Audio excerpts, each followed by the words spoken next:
The message was 12 words long. Don't confront her. Just make sure no one trusts her before the competition. Tessa Whitmore had sent it to Alyssa Crane on September 9th, 11 days after Maya Johnson arrived at Briarwood Preparatory Academy. For months, adults had treated each incident as a separate misunderstanding. A missing invitation, an altered screenshot, a misplaced notebook, a student eating alone, a rumor no one could trace. 12 words connected them. They did not prove every accusation. They did not identify the creator of every anonymous page, but they established something the school had repeatedly refused to consider: intent. The campaign against Maya had not grown naturally from a disagreement. It had been planned. The school's technology administrator recovered the message during a review of communications sent through Briarwood's student collaboration platform. Alyssa had deleted the conversation from her account. The system had retained an archived copy. Other messages followed. Don't invite Jordan. She makes things weird. If anyone asks, say Maya removed herself from the chat. Post the screenshot without the first part. Make it look like she started it. Priya's name appeared less often, but she had responded with laughing emojis, forwarded private information, and warned Tessa whenever another student questioned the group's behavior. Evidence transformed the investigation. It did not transform the adults immediately. Principal Hale's first concern was whether the messages could be interpreted out of context. The school attorney advised caution. Several parents insisted their daughters were being persecuted over jokes. Tessa's father called the investigation a character assassination against a high-achieving student. Alyssa's mother said girls often vent privately and should not have their futures destroyed by immature messages. No one used that mercy when Maya's altered messages circulated publicly. The same adults who had demanded proof before protecting Maya now demanded endless context before holding the others accountable. Miss Ruiz explained the process to Maya without promising an outcome. The messages strengthened the case, she said, but the school will interview students, review prior reports, and determine consequences under policy. Do I have to face them? No. Do I have to tell everyone what happened? No. Can they ask me questions? You may provide a written statement, participate in an interview with a support person present, or decline parts of the process that feel unsafe. Your voice matters, but your suffering is not a performance you owe the school. Maya had assumed that being believed would require her to repeatedly describe the worst months of her life until every adult was satisfied. Miss Ruiz gave her choices. Maya chose to submit a written timeline and attend one recorded interview with her mother and counselor present. She did not attend mediation. A mediation process assumes that two people share responsibility for resolving a mutual dispute. Maya would not be asked to negotiate with students who had coordinated her isolation. That boundary became one of the first ways she reclaimed control. Dear hearts, if this story is helping you recognize that repeated exclusion and reputation damage are not harmless rites of passage, subscribe and become part of the Velvet Circle. Recognition can be the beginning of protection. Maya read her statement from printed pages because she did not trust her voice to carry every sentence without shaking. She described arriving at Briarwood excited about the science program. She described Tessa's early kindness and the abrupt change after the competition announcement. She explained how exclusion became rumor, rumor became surveillance, and surveillance became academic interference. Then she described what the campaign had done to her. I began measuring every word before I spoke. I stopped raising my hand because attention felt dangerous. I stopped eating in the cafeteria. I started believing that every person who looked at me had been given a reason to hate me. I knew some of the rumors were false, but after enough people reacted to me as though they were true, I started questioning whether I deserved what was happening. Principal Hale lowered her eyes. Maya continued, "The worst part was not that students disliked me. The worst part was that adults kept asking me to treat a coordinated pattern as separate incidents. Every time the school called it conflict, I felt responsible for helping solve something I had not created." No one interrupted her. When she finished, Renee placed a hand over Maya's closed fist. Principal Hale asked whether Maya wanted to add anything. Yes. Maya looked directly at her. I do not want another student to have to become this organized before someone believes her. Jordan's statement confirmed that the pattern predated Maya. One former student, Lily Chen, joined the meeting virtually with her father. Lily had transferred during sophomore year after being accused of fabricating harassment for attention. She had saved messages no one at Briarwood had requested. Another student described being removed from a sports team group chat and then blamed for missing schedule changes. A fourth reported that Tessa's circle had spread private information about her family's financial difficulties. None of the stories were identical. The tactics were selection, charm, information gathering, conditional inclusion, a perceived challenge to Tessa's status, rumor, isolation, denial. Then the same final accusation against each target: unstable, jealous, dramatic, or obsessed. Once the pattern became visible, old reports changed meaning. The school had not been facing a succession of unrelated friendship problems. It had been receiving warnings. Priya was the first member of the group to cooperate fully. At the beginning of her interview, she insisted she had never bullied Maya. She had not created the anonymous account. She had not touched Maya's project. She had never directly threatened anyone. The investigator asked whether she had known Tessa wanted students to distrust Maya. Priya said yes. Whether she had forwarded a private voice message Maya sent during the first week of school. Yes. Whether she had laughed when Alyssa altered screenshots. Yes. Whether she had warned Tessa that Jordan planned to speak to Miss Ruiz. Priya began crying. I didn't want them to turn on me. Fear explained her choices. It did not erase them. Miss Ruiz later described the distinction to Maya. People can participate in harm because they are afraid. Their fear may be real and they're still responsible for what they chose to do with it. Maya understood that better than she wanted to. She knew what it felt like to fear becoming a target. The difference was that Priya had protected herself by helping maintain someone else's isolation. Accountability did not require Maya to hate her. It required Priya to stop treating fear as innocence. Tessa denied directing a bullying campaign. She described the messages as sarcasm. She said Maya had misunderstood normal social boundaries. She said students had distanced themselves because Maya made them uncomfortable. When asked why she wrote that no one should trust Maya before the competition, Tessa said she had only been warning friends that Maya was strategic. When asked about Jordan and Lily, she said both girls held grudges. When asked why so many former friends used similar language to describe her methods, Tessa said people copied one another's stories. For years, Tessa had relied on uncertainty. If no single act appeared severe enough, she could challenge every interpretation. But the investigation was no longer examining isolated acts. It was examining repetition. Relational aggression often depends on plausible deniability. The person causing harm may avoid direct threats or obvious cruelty, and instead use social influence, rumors, exclusion, selective information, and group pressure. Each act may appear minor alone. The pattern becomes visible through repetition, power imbalance, coordination, and impact. Calling it girl drama can hide those elements and pressure the targeted girl to share responsibility for abuse she did not create. Tessa continued denying the pattern. The school no longer needed her confession to recognize it. Environmental science investigation uncovered more. Access logs showed Alyssa had entered Maya's shared project folder late on the evening before the data was corrupted. She claimed she had opened it accidentally while searching for her own file. Tessa's student identification card had been used to enter the lab storage area during lunch on the day Maya's notebook disappeared. Tessa said she had gone there to retrieve a calculator. No camera showed her touching the notebook. No evidence proved she had hidden it. But the school determined that the academic interference allegation was credible when considered alongside the messages and access records. Mr. Brooks requested a meeting with Maya. He did not begin by explaining his intentions. He apologized. When you reported the missing notebook, I focused on whether you could prove who moved it. I did not ask what else had been happening or whether you felt safe in my classroom. Maya looked at him across the lab table. You warned me about making accusations. Yes. They had already accused me of stealing someone else's work. I know that now. You knew the rumor then. Mr. Brooks absorbed the correction. You're right. I did know. I treated their accusation as gossip and yours as a disciplinary risk. That was unfair. It was not a perfect apology. Perfect apologies did not exist.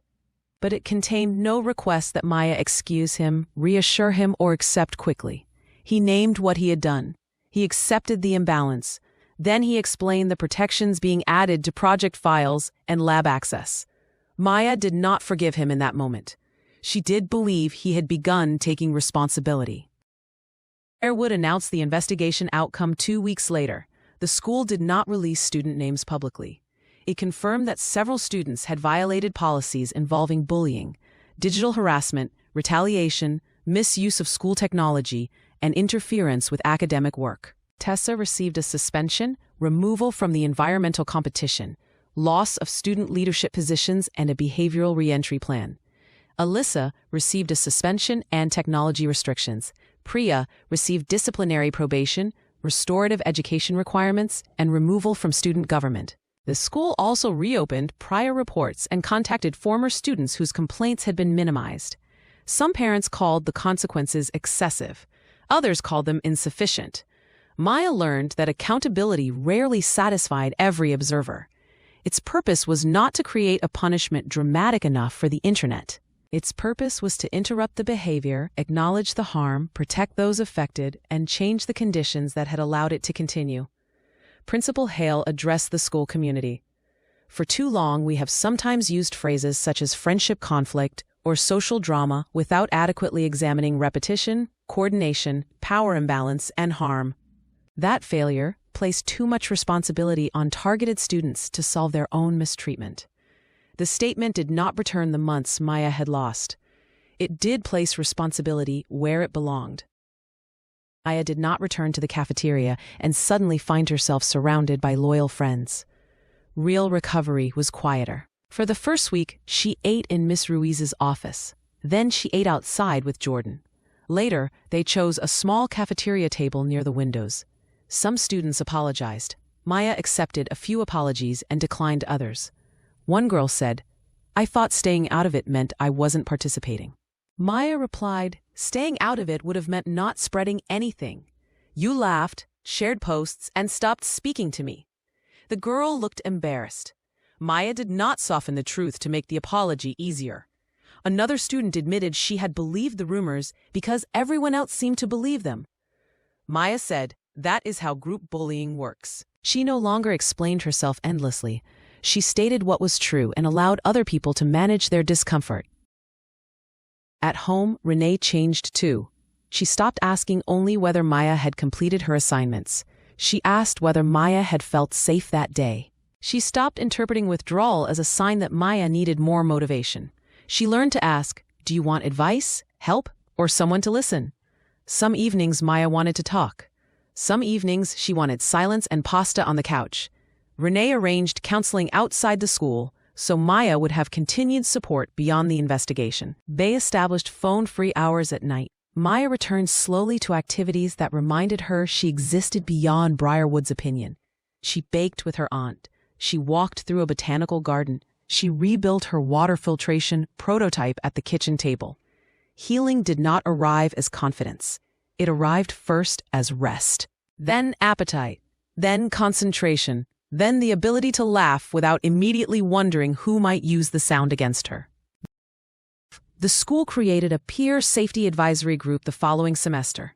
Maya did not want to become Briarwood's official face of bullying recovery. She did not want every achievement introduced through what had happened to her. She agreed to serve for one term under specific conditions. Student participation would not substitute for trained adult responsibility. Reports would be evaluated for repetition, power imbalance, retaliation, and digital coordination. Students would not be automatically sent to mediation when one reported targeted abuse. Anonymous reporting would be available, but safety plans would include direct adult follow-up. The school would train staff to recognize relational aggression, not merely physical intimidation. Maya also insisted that bystanders receive education. The system cannot focus only on one leader, she said during the first meeting. These campaigns work because other people carry the rumor, enforce the exclusion, or decide that silence has no effect. Jordan added, and students need to know they can come forward even if they laughed before they understood what was happening. The group was not built around perfect victims or perfect witnesses. It was built around earlier recognition. Briarwood appointed an independent faculty mentor to review the environmental competition. Maya's restored data and original research logs confirmed that the project was her own. She was offered the opportunity to compete. For several days, she considered withdrawing. The competition had become entangled with everything she wanted to forget. Then, Mr. Brooks asked a careful question. If there had been no bullying, would you still want to present this work? Yes. Then the decision belongs to you, not to them and not to the school. Maya entered the regional hall carrying a rebuilt prototype and a presentation she had revised until every sentence sounded like her again. Her hands shook before she began. She did not hide them. She explained how biochar absorbed contaminants, how plant fibers improved filtration, and how low-cost systems could support communities facing infrastructure failures. The judges asked difficult questions. Maya answered what she knew and admitted what required further testing. She did not win first place. She received the Innovation Award and an invitation to a summer research program. Months earlier, Maya would have measured the day by whether she had defeated Tessa. Now she understood that recovery was not the same as winning someone else's contest. The important thing was that she had returned to her own work. Priya asked to apologize near the end of the semester. Maya agreed to a brief conversation with Ms. Ruiz present. Priya did not begin with, "I'm sorry you felt hurt." She had been taught why that was not accountability.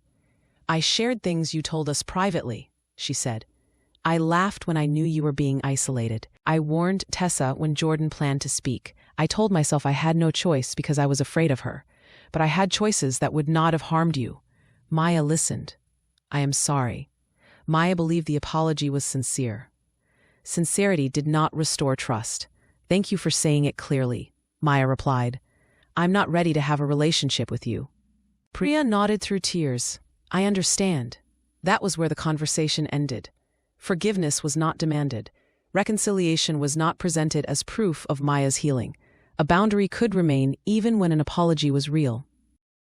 Tessa returned after suspension under strict conditions. She was prohibited from contacting Maya except through approved academic channels. Her technology access was monitored. She attended counseling and a behavioral accountability program arranged by her family and the school. Maya heard that Tessa continued insisting privately that everyone had turned against her. Perhaps one day Tessa would understand the difference between losing control and being abused. Perhaps she would not. Maya's recovery could not depend on Tessa's insight. That was one of the final lessons Miss Ruiz helped her understand. "Accountability creates an opportunity for change," she said. "It does not guarantee that someone will take it." Maya no longer searched Tessa's face for remorse. She no longer needed the person who distorted reality to certify what had been real. On the final day of junior year, Maya crossed the courtyard with Jordan beneath trees that had turned fully green. Students filled the lawn, signing yearbooks and taking photographs. The building looked almost identical to the one Maya had entered months earlier. The difference was not that Briarwood had become perfect. Schools did not become safe because they released one statement, disciplined 3 students, or formed one committee. Safety had to become a practice. Adults had to keep listening. Policies had to be applied. Students had to challenge the social rewards that made cruelty feel powerful. And Maya had to continue healing from injuries no announcement could erase. Jordan bumped her shoulder lightly. "You know people call us intimidating now?" Maya smiled. "Because we document things?" "Apparently." "Good." They laughed. The sound traveled across the courtyard without fear. Maya paused near the cafeteria windows. From where she stood, she could see the table where Tessa had once covered an empty chair with her handbag. For months, Maya had believed the story began when those girls denied her a place. Now she understood that the story had begun earlier, inside a culture that taught people to dismiss social cruelty as harmless, to call targeted girls sensitive, and to mistake invisibility for insignificance. The girls had weaponized belonging. The adults had minimized the weapon. Then Maya found language. She found evidence. She found support. Most importantly, she found the part of herself that no rumor had the authority to define. She did not need the whole school to choose her. She had learned how to choose herself without standing alone. Dear hearts, perhaps no one called what happened to you bullying. Perhaps they called it jealousy, teasing, competition, a misunderstanding, or just girl drama. But ask yourself, Was the behavior repeated? Was your reputation deliberately damaged? Were other people recruited to exclude or distrust you? Were you pressured to question your memory, your intentions, or your right to belong? Did adults expect you to solve the harm by becoming quieter, friendlier, or less affected? You were not weak because social cruelty wounded you. Belonging is a human need. That is precisely why exclusion can be used as a weapon. And if you once participated because you were afraid of becoming the next target, accountability is still available to you. You can tell the truth, stop carrying the rumor, support the person who was isolated, and refuse to let fear choose your character again. The 5-minute self-talk reset is linked in the description and pinned comment for any dear heart who needs help separating her identity from the cruel things other people have said about her. Her story is fictional. The pattern is real. Dear hearts, thank you for spending this time with us in the Velvet Circle. If you haven't already, subscribe and become part of the Velvet Circle. Did you see yourself or someone you care about in this story? Don't stay quiet. Tell someone and ask for help. See you in the next story. Please don't forget to like this video, share with your friends, and leave a comment below. Subscribe, join the family, and let us know where you are watching and listening from. The lessons you learned, and your thoughts on how we can continue improving to give you the very best. Thank you.